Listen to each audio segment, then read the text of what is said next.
Om Swastiastu, Assalamualaikum warahmatullahi wabarakatuh. Salam sejahtera untuk kita semua.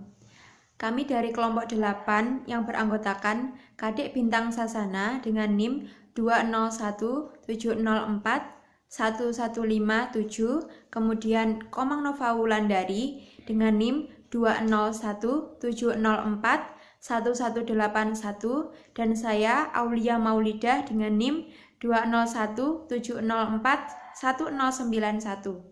Kami akan mempresentasikan komunikasi bisnis bab 18 dan 19 dengan subbab materi rapat bisnis dan penulisan laporan bisnis.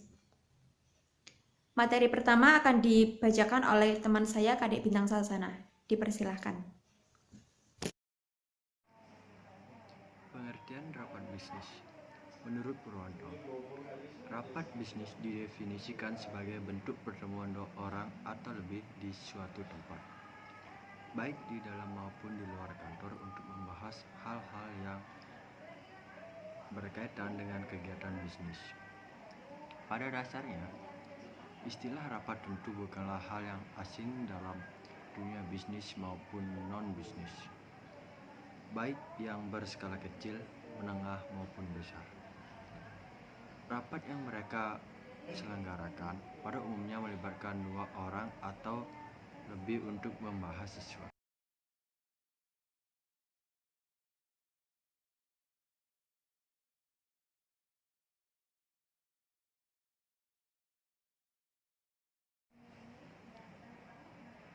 Perbedaan rapat bisnis dengan rapat non-bisnis.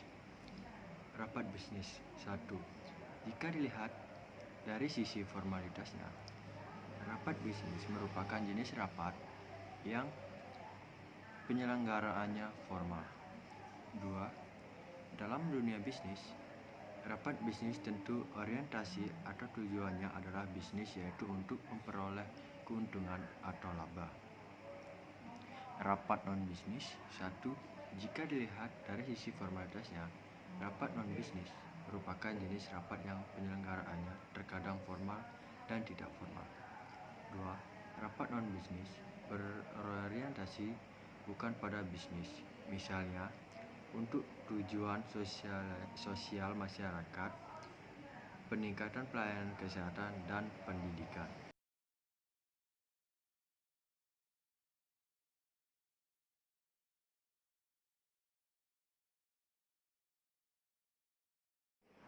Jenis-jenis rapat menurut Strebel yaitu ada 3.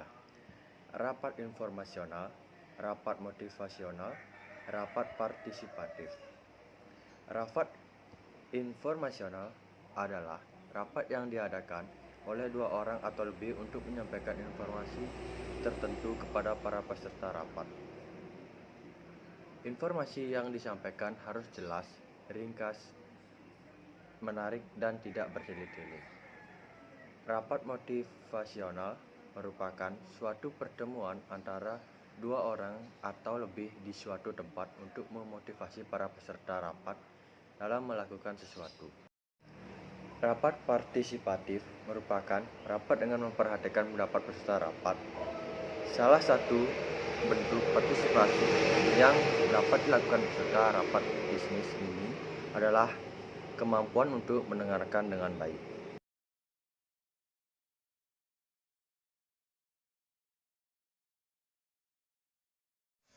Baik, saya akan menjelaskan materi berikutnya, yaitu tujuan rapat bisnis. Menurut Locker, dalam bukunya yang berjudul Business Communication Building Critical Skills, menyatakan bahwa sebuah rapat bisnis memiliki 6 tujuan, yaitu yang pertama adalah berbagi informasi, yang kedua penjajakan ide atau gagasan, yang ketiga evaluasi ide atau gagasan, yang keempat pengambilan keputusan, yang kelima membuat dokumen, dan yang keenam adalah memotivasi pekerja.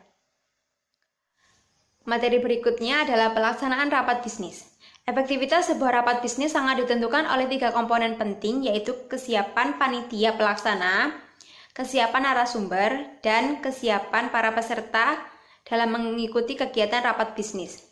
Hal-hal yang perlu diperhatikan dan disiapkan oleh panitia penyelenggara adalah yang pertama, ruangan, dekorasi, dan sound system yang siap digunakan.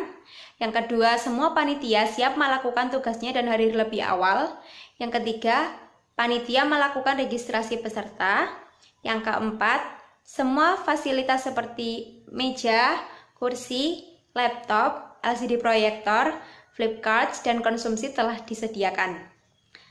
Kemudian untuk narasumber, hal-hal yang perlu diperhatikan adalah hadir lebih awal dari waktu yang telah ditentukan, memperkenalkan identitas diri, terbuka atas masukan dan kritik dari para peserta, kemudian berpakaian rapi.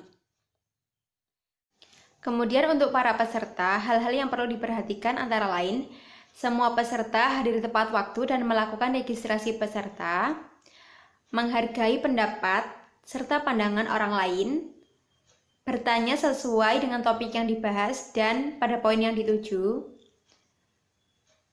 mengikuti kegiatan sesuai dengan agenda rapat yang telah disediakan oleh para panitia. Materi berikutnya adalah pengertian laporan bisnis. Laporan bisnis adalah suatu pesan-pesan objektif yang disusun secara teratur dan digunakan untuk menyampaikan informasi dari suatu bagian organisasional atau dari suatu institusi atau lembaga ke lembaga yang lain guna membantu pengambilan keputusan atau pemecahan masalah. Materi selanjutnya akan dilanjutkan oleh teman saya, Komang Nova Wulandari. Om Swastiastu. Baik, terima kasih atas waktu yang telah diberikan kepada saya. Di sini saya, Komang Nova Wulandari, akan melanjutkan presentasi dari teman saya, yaitu tentang penulisan laporan bisnis.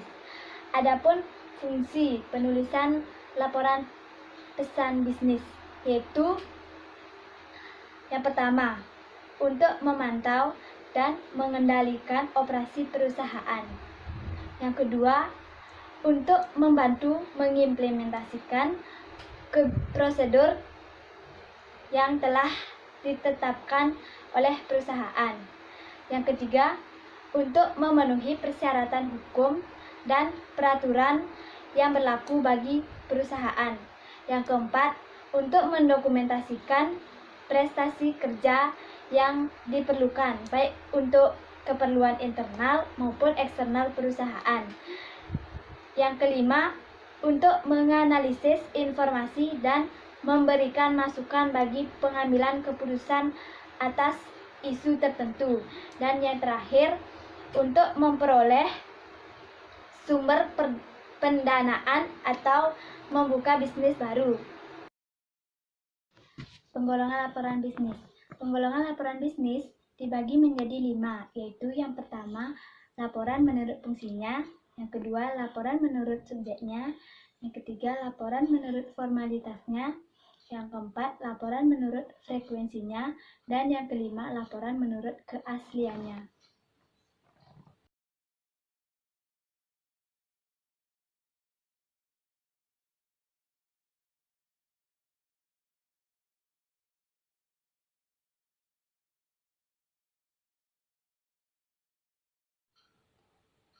Laporan menurut fungsinya.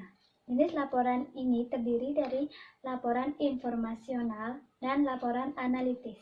Laporan informasional adalah laporan yang bersifat memberi informasi, menyajikan fakta tanpa melakukan analisis, tanpa kesimpulan, dan tanpa memberikan rekomendasi.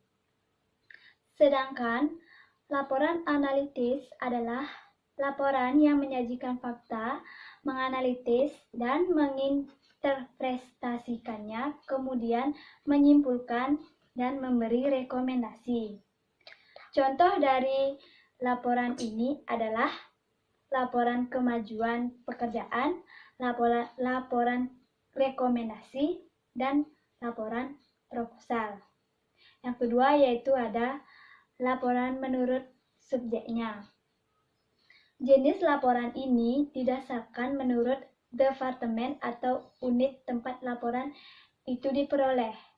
Contohnya adalah laporan akuntansi, laporan personalis, dan laporan produksi.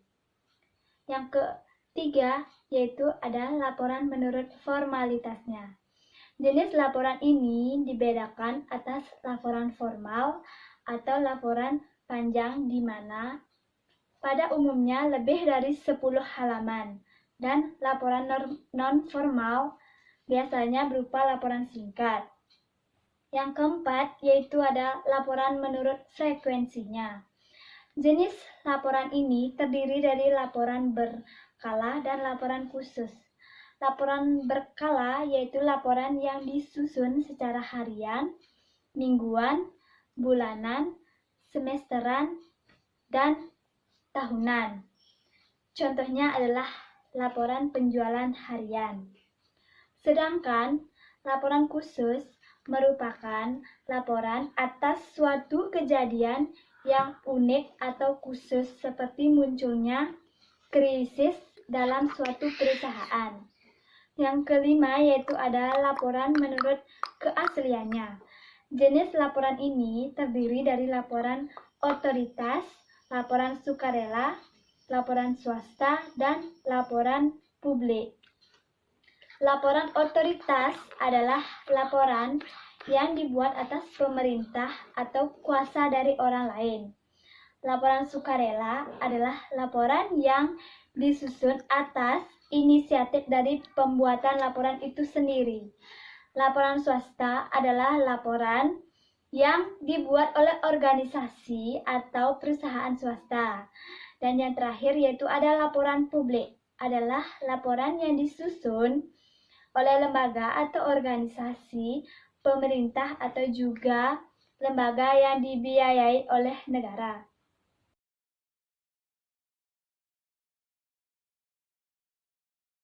Penulisan laporan bisnis.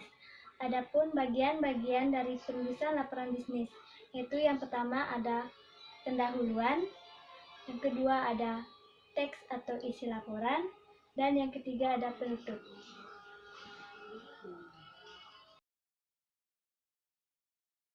Pertama ada pendahuluan. Dalam pendahuluan terdapat 10 hal yang perlu diperhatikan. Seperti yang pertama, pemberi kuasa adalah individu atau organisasi yang meminta laporan. Yang kedua ada tata letak, menginformasikan kepada pembaca tentang apa saja yang akan dibahas dalam konflik bisnis. Yang ketiga ada masalah. Biasanya diformulasikan di awal pendahuluan sebelum maksud atau tujuan laporan bisnis dinyatakan. Yang keempat ada maksud, merupakan poin penting dalam laporan bisnis. Yang kelima ada ruang lingkup, berhubungan dengan luas cakupan atau batas suatu pokok bahasaan dalam sebuah laporan bisnis. Yang keenam, metodologi, mengacu kepada metode pengumpulan informasi. Yang ketujuh ada sumber-sumber, mencakup berbagai sumber yang kita gunakan dalam penyusunan laporan bisnis, baik sumber tertulis maupun sumber lisan. Yang kedelapan ada latar belakang. Jika pembaca dianggap perlu mengetahui informasi yang ada dalam laporan bisnis itu, maka latar belakang harus disampaikan. Yang kesembilan yaitu ada definisi istilah. Jika kita menggunakan istilah yang memiliki beberapa penafsiran, maka kita harus menjelaskan kepada pembaca definisi yang kita maksudkan. Dan yang terakhir yaitu ada keterbatasan. Adalah keterbatasan dalam hal dana, waktu, ataupun data yang tersedia. Kedua ada teks atau isi laporan. Bagian terpenting dari suatu laporan bisnis adalah isi laporan. Di dalam paragraf isi, kita membahas dan mengembangkan hal-hal yang penting secara rinci. Di samping itu, bagian ini dapat membantu kita mencapai maksud penulisan laporan bisnis. Penulisan laporan bisnis yang baik harus mencakup temuan fakta yang penting dan relevan secara tidak mengada-ngada.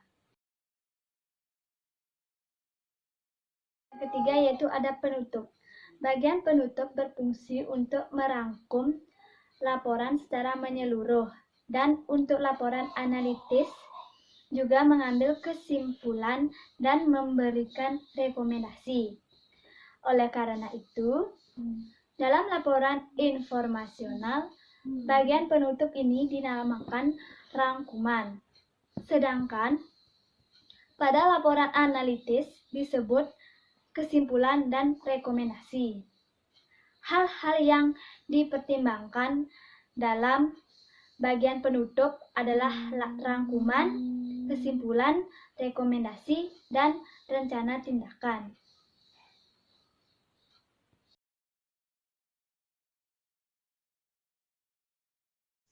Demikian presentasi dari kelompok kami. Apabila terdapat kesalahan kata, kami mohon maaf. Sekian, terima kasih.